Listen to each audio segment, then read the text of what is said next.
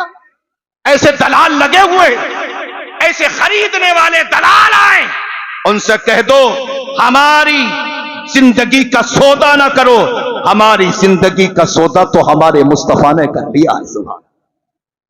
سبحان اللہ، سبحان اللہ۔ محترم حضرات، مسلمان کبھی بیکار نہیں ہے، مومن کبھی بیکار نہیں ہو سکتا ہے۔ مومن کو تو قرآن نے افضل کہا ہے، مومن کو تو قرآن نے اعلیٰ کہا ہے۔ جس کو قرآن نے اعلیٰ کہہ دیا ہو، جس کو قرآن نے افضل کہہ دیا ہو، ساری کائنات مل کے اسے دبونا چاہے، پست کرنا چاہے، ہرگز ہرگز پست نہیں کر سکتی ہے۔ قرآن فرماتا ہے وَلَا تَهِنُوا وَلَا تَحْزَنُوا وَأَنْتُمُ الْأَعْلَوْنَ إِن كُنتُم مُؤْمِنِينَ۔ غم نہ کرو، پریشان نہ ہو، تم ہی افضل ہو، تم ہی اعلیٰ ہو۔ شرط یہ ہے کہ کامل ایمان والے ہو جاؤ، کامل ایمان والے ہو جاؤ۔ سمجھتا کہ سیاست میں دو چار قدم آگے بڑھ گیا تو سمجھتا کہ اب میرا مقابلہ کرنے والا کوئی نہیں ہے۔ خاندان بڑھاؤ گے، سمجھتا کہ اب ہمارا مقابلہ کرنے والا کوئی نہیں ہے۔ اور اگر قسمت سے اللہ نے دو چار چھ لڑکے دے دیے تو سمجھتا کہ اب تو لاٹھیوں میں دھواں نکلے گا، اب ہمارے سامنے نہیں آئے گا کوئی، اب تو ہماری چلے گی۔ اللہ کی مقدس کتاب بتا تو صحیح، کہ یہ اولاد والے کامیاب ہیں، کہ یہ خاندان والے کامیاب ہیں، کیا وہ جشن و حشمت والے کامیاب ہیں، کیا یہ حکومت والے کامیاب ہیں؟ اور قرآن تو کہتا اگر حکومت کی بنیاد پر کوئی کامیاب ہوتا تو سب سے زیادہ فرعون نمرود کو کامیاب ہونا چاہیے تھا، مال و دولت کے بلبوتے پر کوئی کامیاب ہوتا قارون کو کامیاب ہونا چاہیے تھا، تخت و تاج کی بنیاد پر کوئی کامیاب ہوتا تو یزید کو کامیاب ہونا چاہیے تھا۔ لیکن یہ تو وہ لوگ ہیں جن پر اللہ کی بھی لعنت ہے، فرشتوں کی لعنت ہے، تمام انسانوں کی لعنت ہے۔ اللہ کی مقدس کتاب بتا تو صحیح، کہہ لو کامیاب ہے۔ یہ بیٹے والے کامیاب ہیں جنہیں بیٹوں پر ناز ہے، خاندان پہ ناز ہے، اولاد پہ ناز ہے۔ قرآن تو فرماتا یوم لا ينفع مال ولا بنون۔ سبحان اللہ، سبحان اللہ، سبحان اللہ۔ قیامت میں یہ اولاد، یہ بیٹے تمہارے کام نہیں، یہ کام نہیں۔ لیکن وضاحت کر دوں، وہ مال جس پر زکات فرض تھی، زکات ادا نہ کی، وہ کام نہیں آیا۔ وہ اولاد جس کو علم قرآن، علم حدیث سکھانا فرض تھا لیکن ہم نے نہ سکھایا، وہ اولاد ہمارے کام نہیں آئے گی، وہ اولاد ہمارے کام نہیں آئے گی۔ مگر پروردگار، اولاد بھی بڑی پیاری چیز ہے، مال و دولت بھی بڑی قیمتی چیز ہے، پھر کیا چیز ہے جو کامیابی کی منزل تک پہنچائے گی؟ قرآن نے فرمایا إِلَّا مَنْ أَتَى اللَّهَ بِقَلْبٍ سَلِيمٍ۔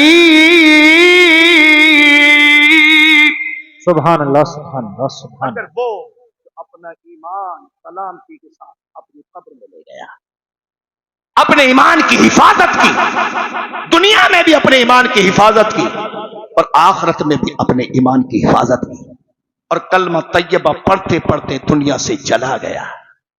اے لوگوں، قرآن پڑھو، اپنے بچوں کو قرآن سکھاؤ۔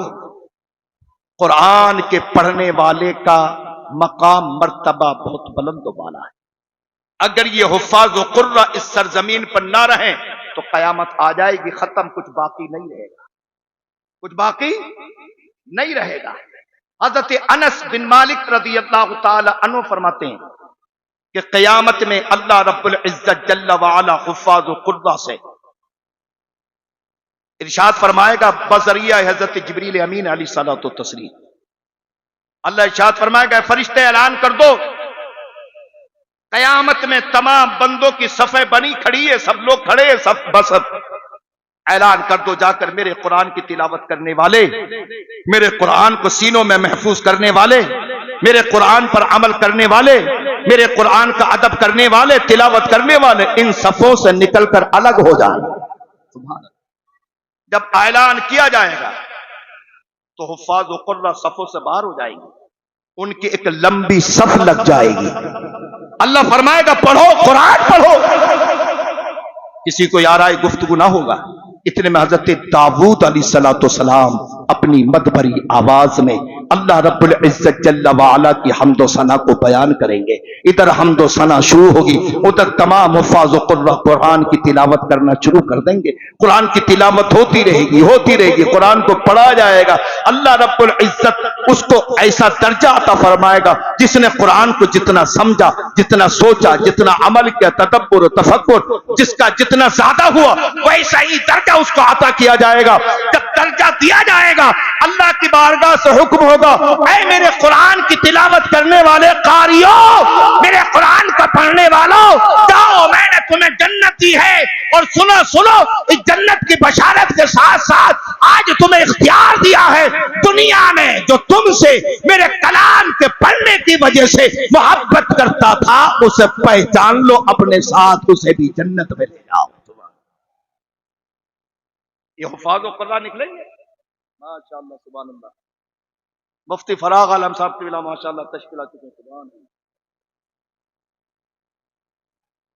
سبحان اللہ. نعرہ تکبیر، نعرہ تکبیر، نعرہ رسالت، مسلک اعلی حضرت علماء اہل سنت جناب مفتی